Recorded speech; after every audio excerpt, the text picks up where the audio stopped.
new consciousness paradigm. Again, Reverend Phil Valentine. Thank you. Thank you very much, brother. I'm not sure. Am I on? Yes, sir. I am. I'm on. Okay. It's on, huh? Well, give thanks and praises. And I want to give thanks to the grassroots brothers and sisters for inviting me here. I'd like to preface my talk by saying, or at least saying a few words that has been inspired by a particular circumstance that took place last week. Now, all of you who know me and know the many years that I have been discoursing with my community and interfacing with my community, that when I do speak, I make sure that whatever subjects I speak on, I would give you points of reference, books and authors that you can go and check for yourself. And my tapes will bear me out when I say that I will tell and give the proper information to anyone, because I don't own the information. Now, I am prefacing this particular talk with love and respect, but because of what happened last week, it's necessary for me to say this. I am not now, nor have I ever been, a disciple, a student, or a prognosticator of the works or teachings of Dr. Malachi York. I must get that clear to the younger brothers and sisters, especially who don't know who I am. Because a few times in the past, a lot of them who come, who are just now getting on the path, just now awakening, don't understand the disciplines of research and what it takes for one who dedicates themselves to finding out the information no matter where it may lie. And most of the information that I've been speaking on for the last 20 years is information that is buried deep, purposefully, so that we as a people may not find the missing ingredient that connects us to the higher parts of ourselves. I am a researcher, metaphysician, and as such, I am a decoder. So I can tell you of about 3 or 4 of the top decoders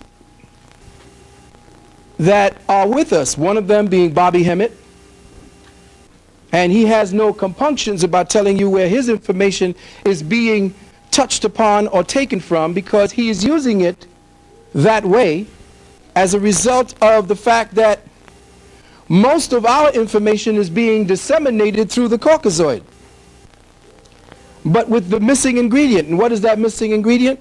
Us. So we are interpreters / decoders of what it is that the dominant quote-unquote society is feeding us through the so-called New Age paradigm. Other decoders are Steve Coakley, Brother Dr. Delbert Blair.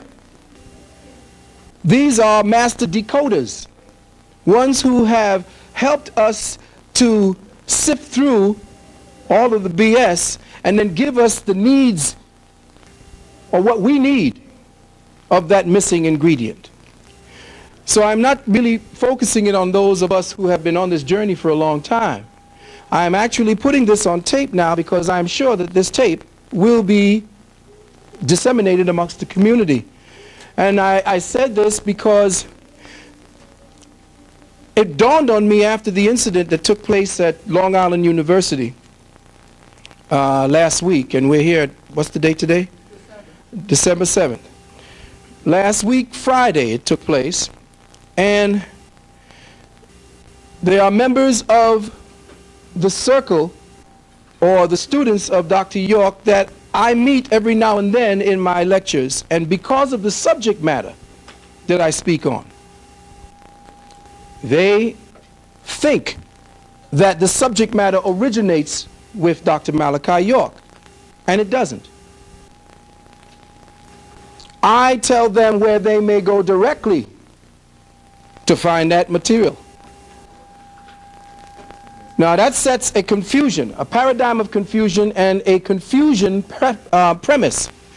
If information is only being given from the ingredient only and not letting the brothers and sisters who don't understand how that information came to be, or are not given at least some form of history or some form of breadcrumbs to follow. So they believe that the information originates and ends with the person who teaches them, because they are confined within a particular constraint of consciousness. That is not me. I'm about breaking ceilings. And I don't care where I get the information from, because I know it all originates from one source. So I'm saying that with love and respect.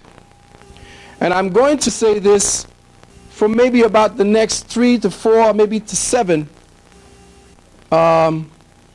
tapes or dissertations that I do, so that when these tapes are disseminated, it is understood that Dr. Malachi York does not hold a complete and total hold over the information that the brother disseminates, and that we share a common path. Check? All right. Give thanks.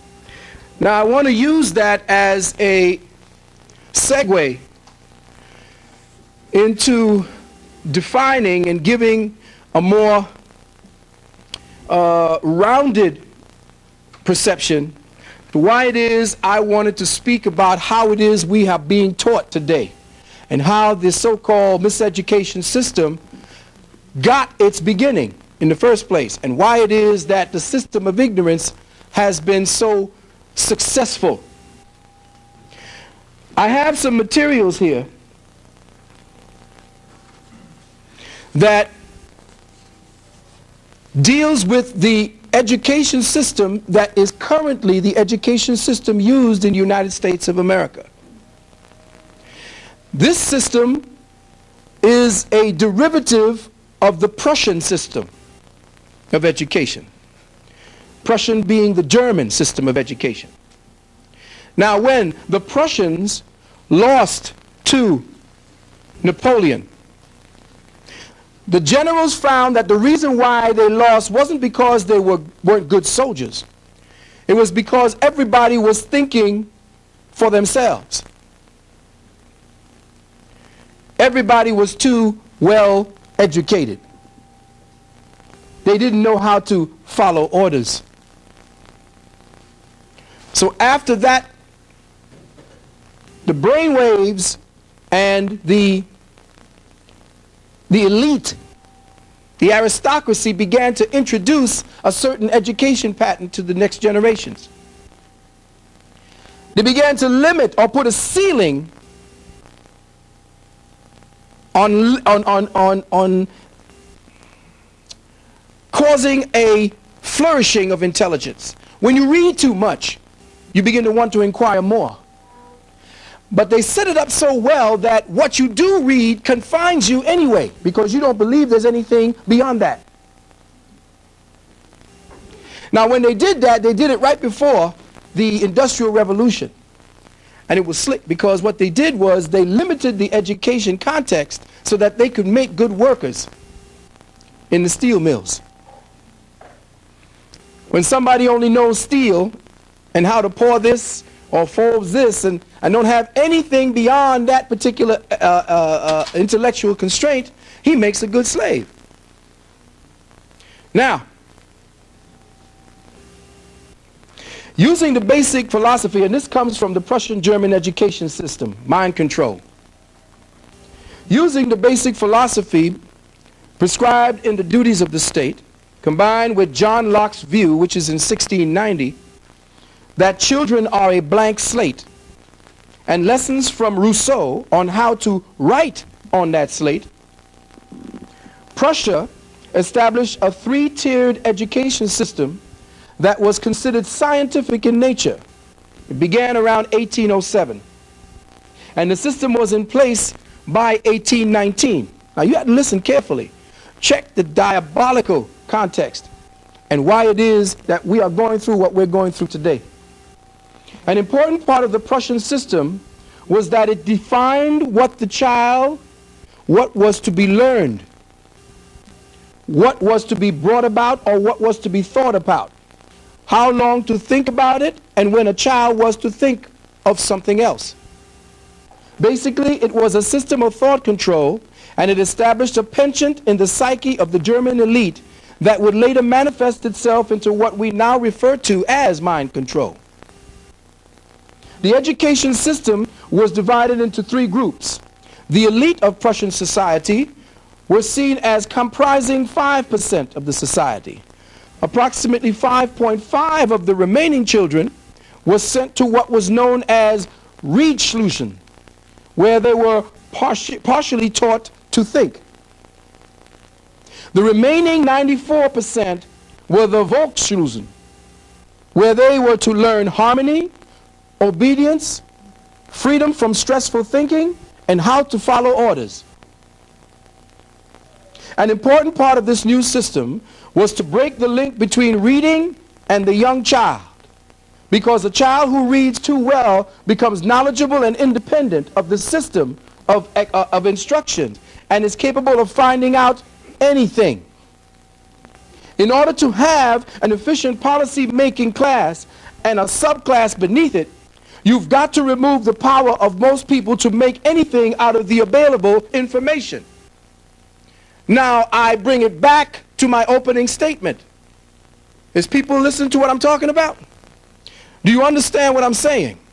I'm not making any direct accusations, but I'm letting you understand that you can create a system or a ceiling to a person's awareness by taking away the different outlets and the different paths that they may pursue to make their own conclusions.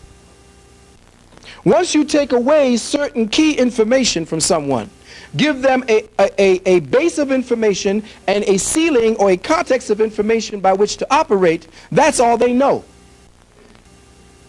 That's all they know. This was the plan, to keep most of the children in the general population from reading for the first 6 to 7 years of their lives. Well, you say, well then, Reverend Valentine, what is all this about getting our children to read? They took it to the next harmonic. What are our children given to read?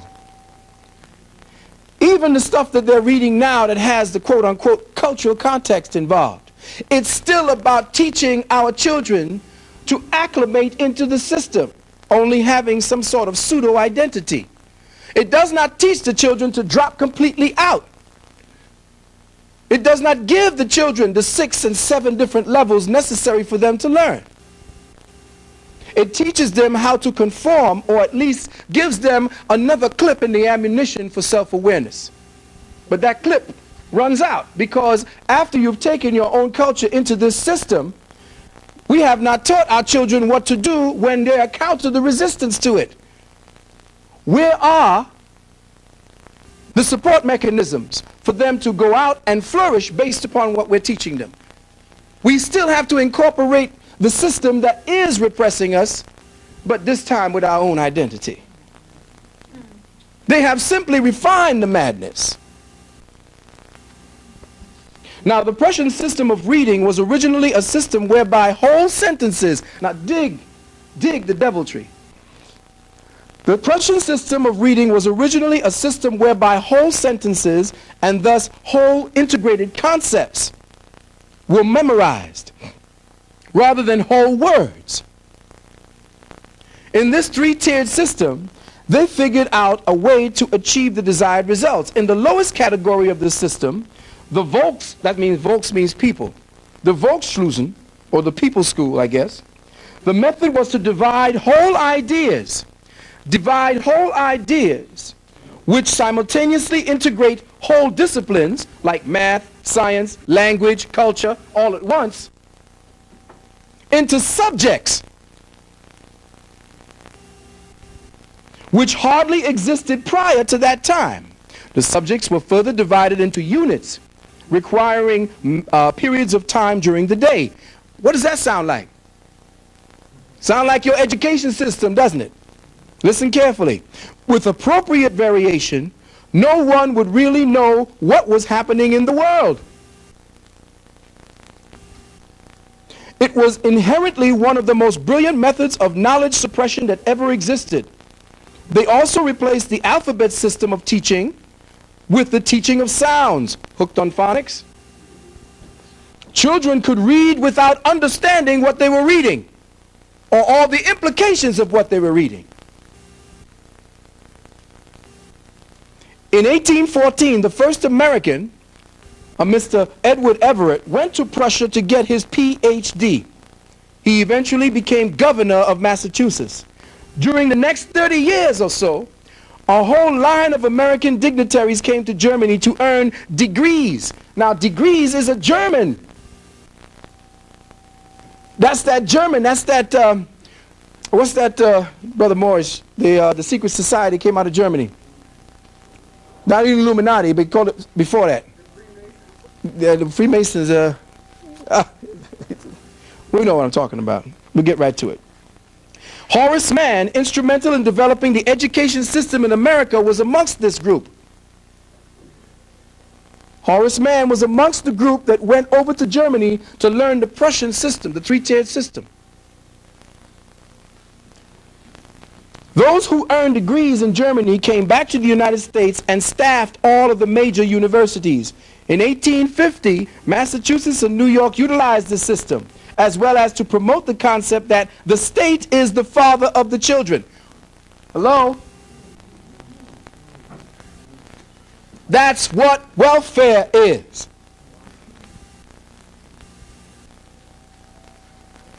Horace Mann's sister, Elizabeth Peabody, Peabody Foundation. Anybody look at PBS? Okay? Peabody Foundation saw to it that after the Civil War, the Prussian system taught in the northern states was integrated into the conquered South between 1865 and 1900. By 1900, all the PhDs in the United States were trained in Prussia. This project also meant that one-room schoolhouses had to go. Couldn't have the ma and pa teaching the children anymore. Where did you hear that system before? No. Overseas, the great demon. Who's the great red demon? Russia. This is socialism. Karl Marx. Very good. One of the reasons that the self-appointed elite brought back the Prussian system to the United States was to ensure a non-thinking workforce to staff the growing Industrial Revolution. In 1776, for example, about 85% of the citizens were reasonably educated and had independent livelihoods. They didn't need to work for anyone. In 1840, the ratio was still about maybe 70%. The attitude of learn and then strike out on your own had to be broken. The Prussian system was an ideal way of doing that. One of the prime importers of the German educational system into the United States was William T. Harris of St. Louis. He brought the German system in and set the purpose of the schools to alienate children from parental influence and that of religion. Now they got the whole system in that your child can report on you if you want to put a whack on his backside. And nobody is rising up to revolt. The government just slowly takes away from you constantly, a little bit at a time, until you don't even know that you already built in a 6x6.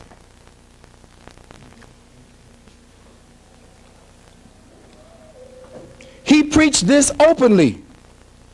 And he began creating school staffing programs that were immediately picked up by the new teacher colleges, many of which were underwritten by the Rockefeller family, the Carnegies, the Whitneys, and the Peabody family. The University of Chicago was underwritten by the Rockefellers.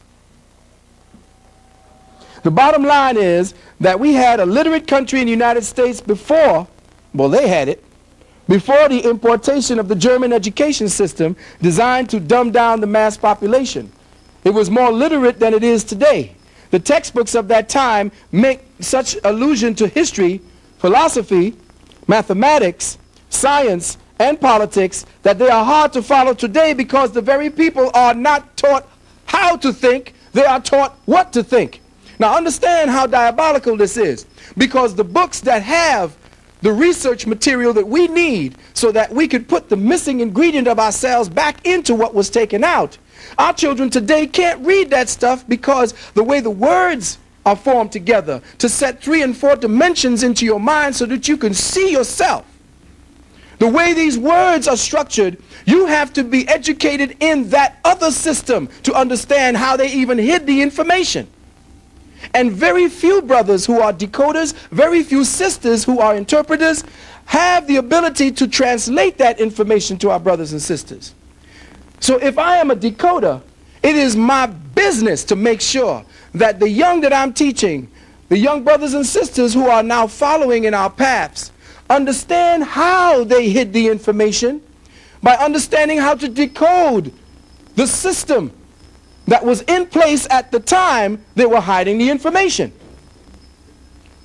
That's why it's so easy to make anyone believe that if I stood up here long enough and started speaking from what I understood and what you, when you read, couldn't understand, it would make it look like I'm the one that's giving up all the spiritual context. It originated with me. It ain't originated with me. We have to start educating, or at least teaching, our children how to become decoders.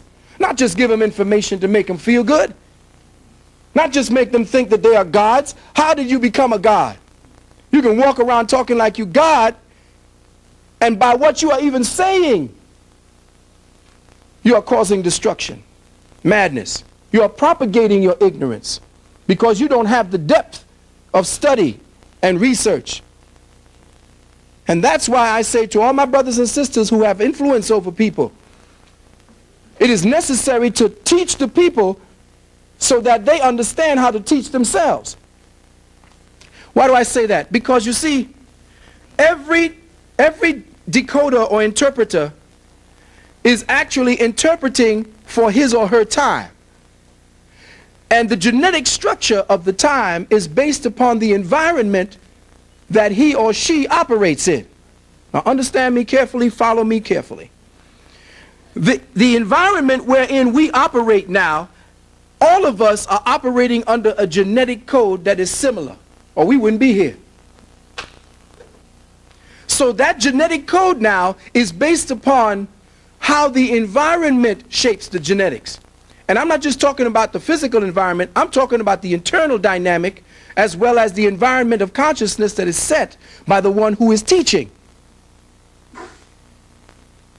Okay?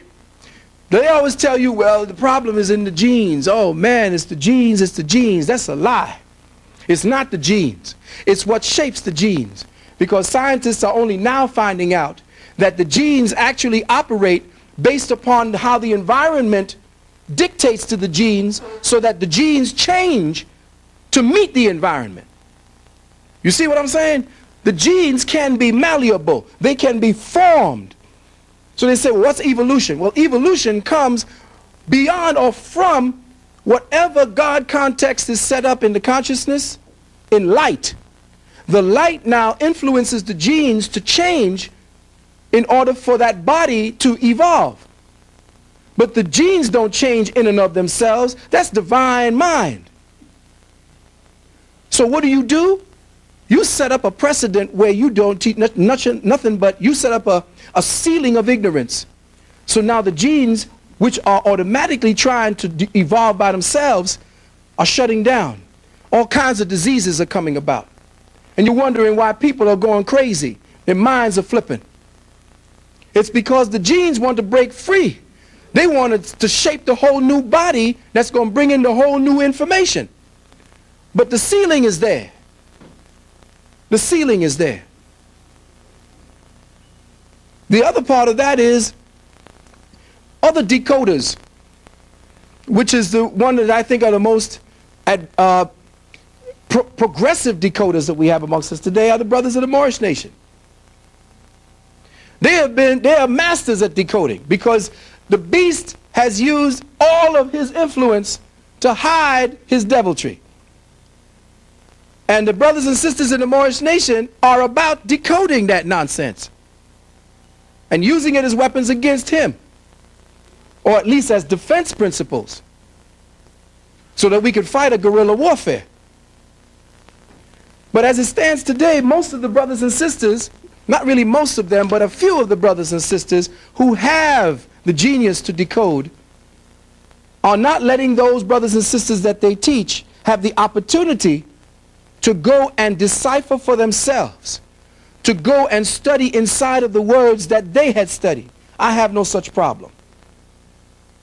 I don't want you following me around asking me for do for you. You're going to do for yourself.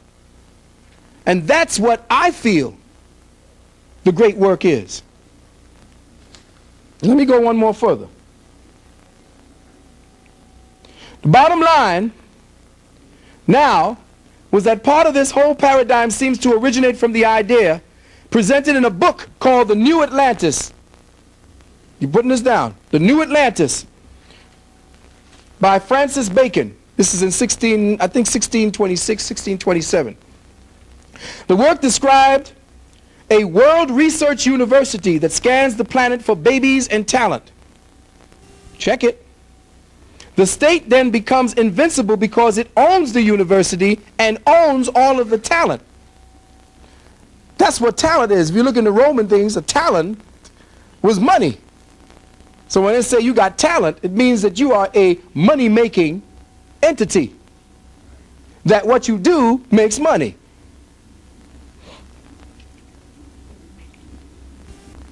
It becomes impossible to revolt against the state because the state now knows and owns everything.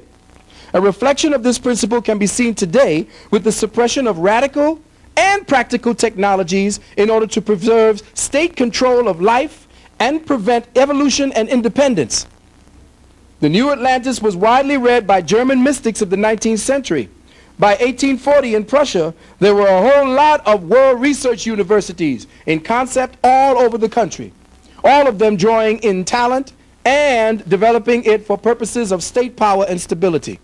So all of your intellectual elite are given all kinds of monies and grants to maintain the system that's in place, the system of ignorance.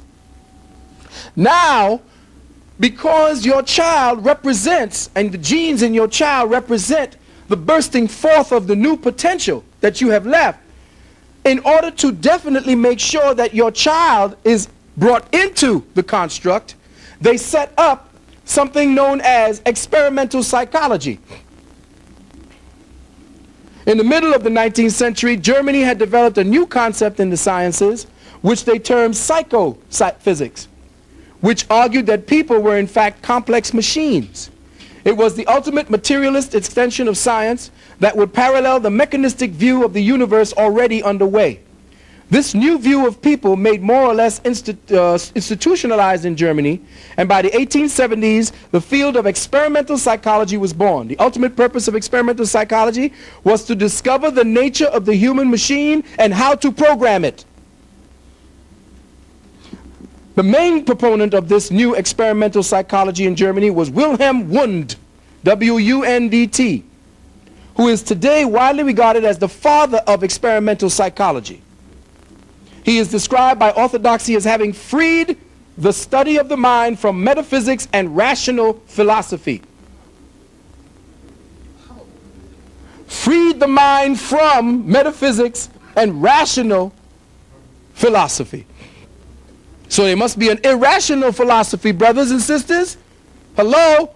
If he's freeing you from one, he's obviously putting you into the other.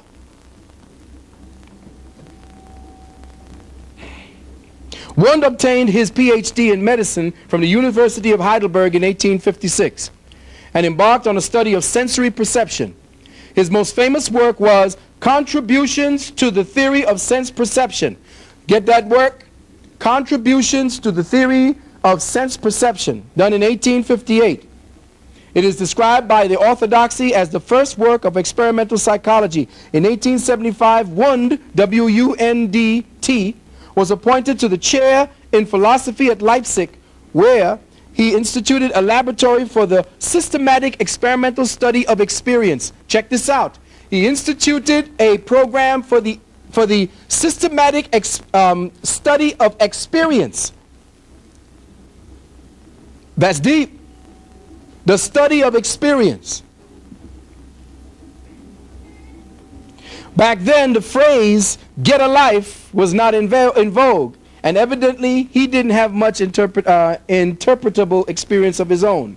In 1873, he began a year-long writing project which resulted in, get this book, Principles of Physiological Psychology. Principles of Physiological Psychology, which became a classic that was subsequently reprinted through 6 editions over the next 40 years, establishing psychology's claim to be an independent science. Wundt also wrote a philosophical subjects such as logic and ethics, but as he did not describe to rational philosophy, his writings presumably yielded irrational interpretations in both areas.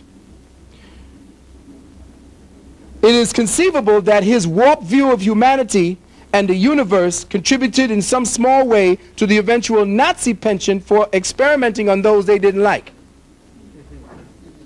The educational system expands. The wave of immigration, which began in 1848, combined with the visibility of revolutions taking place all over Europe, helped foster uncertainty in the public mind. Laws requiring compulsory schooling were then legislated. It was all very Hegelian. We wouldn't want the little tykes to become reactionaries, would we? He's being sarcastic. The implementation of the German educational nightmare in the United States met with some initial resistance. Now check this out. In Carnegie's hometown of Gary, Indiana, the system was implemented between 1910 and 1916. Now this is very important. Mostly through the efforts of William Wirt, the school's superintendent. It involved no academic endeavor whatsoever. It worked so well in supplying willing workers for the steel mills that it was decided by Carnegie to bring the system to New York City. In 1917, they initiated a program in New York in 12 schools with the objective of enlarging the program to encompass 100 schools and eventually all the schools of New York. William Wirt is the one who supervised that particular transaction. Unfortunately for Carnegie, and listen well, unfortunately for Carnegie, the population of the 12 schools were predominantly Jews who innately recognized what was being done and the nature of the new education system. There's no innately recognized. They knew the system. And the elite from their own came to New York. You understand? Check it. 3 weeks of rioting followed. Now you understand how change happens? 3 weeks of rioting followed. And the editorials of the New York Times were very critical of the plan. Over 200 Jewish school children were thrown in jail. The whole political structure of New York that had tried this scheme were then thrown out of office during the next election. A book describing this scenario, carefully, listen, The Great School Wars by Diane Ravitch. Listen, get these books. By Diane Ravitch. Curiously, William Wirt, check it out, William Wirt was committed to an insane asylum about 1930 after going around making public speeches about his part in the large conspiracy to bring about a controlled state of mind on certain people. He was killed 2 years later. In order to make sure that the independence of the one-room schoolhouse and the penchant for communities to hire their own independent teachers would cease. My brothers and sisters, I came from a space where it was a little one-room schoolhouse. And my mother, my father, my grandmother, my aunts, all of them knew the teacher because my aunt was the teacher.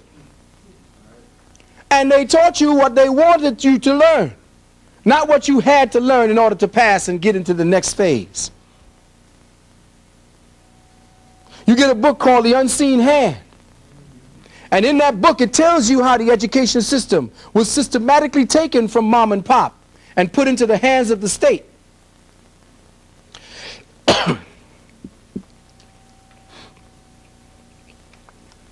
No one knew that the communist revolutions were funded from the United States. The buildup of the Soviet Union as well as Nazi Germany would also be funded later from the United States in order to get a reactionary public to bend to the will of the controlling political factions. It was a plan that worked so well in the 1920s and worked so well again in the 1950s in the psychological creation of the Cold War, providing funding for the buildup of military, industrial, and the pharmaceutical complex. The non-thinking American public never suspected a thing. Because the United States was owned by wealthy businessmen, a synthetic free enterprise system was created. A synthetic free enterprise system. They tell you it's free enterprise, but it ain't. A synthetic free enterprise system was created, and antitrust laws were passed to prevent anyone else from gaining power. So if you had a great idea, the state would own it. Because if you, that's why they're going after Bill Gates now. Check it. The white boy stumbled on something, and he's cornered the market on communication, which is what they need for the next controlling ceiling of the new paradigm. You see what I'm saying? Earlier in the century, there were no school boards in every town. Between 1932 and 1960, the number of school boards dropped from 140,000 to 30,000. Today there are about 15,000, all controlled by extensions of the Carnegie-Rockefeller education complex. In 1959, with the advent of the Sputnik and the public realization that another country was ahead of us, the embarrassed educational system was forced to temporarily create a synthetic focus on science, which produced a generation, one generation, of scientists and technicians in order to resolve the apparent deficit in the public mind. That is why they are pushing you and your children to start adopting the technology of computers. You see, computers don't need to be thinking 3 and 4 dimensions. They'll have the computer learn how to think 3 and 4 dimensions. You just push a button. So now you understand why I did a preface at the beginning of this, that none of this information belongs to me. The interpretation belongs to me. The facts that I use as my base so that I may grow a flower of realization in you, so that you may use that as your base to follow back where I got mine from to get your own flower growing. That's what I'm about. That's what I'm about. Now, I had said that I'm going to start off with the habits of death. Now, what is the habits of death? Habits of death is exactly what it is that we pursue every day. We don't realize that we are in a syndrome of death. The very thought process that we use, the very actions that we unconsciously partake in are the habits of death. Let us go outside right now and look at the way they look the types of foods they put into our communities. And they have created a habit of death. There are non-foods. There's no foods in our community that you could walk out into. Everything is in a box. Were you born in a box, brothers and sisters? No. So your food should never come from a box. It should come from what nature herself gives to you. Now, the reason why we are so susceptible to disease is because we don't even walk on the dirt anymore. Do you realize that the biology of the human structure and the biology of the planet are synergistically linked in such a way that the mother continuously feeds us? But now we have blocked her.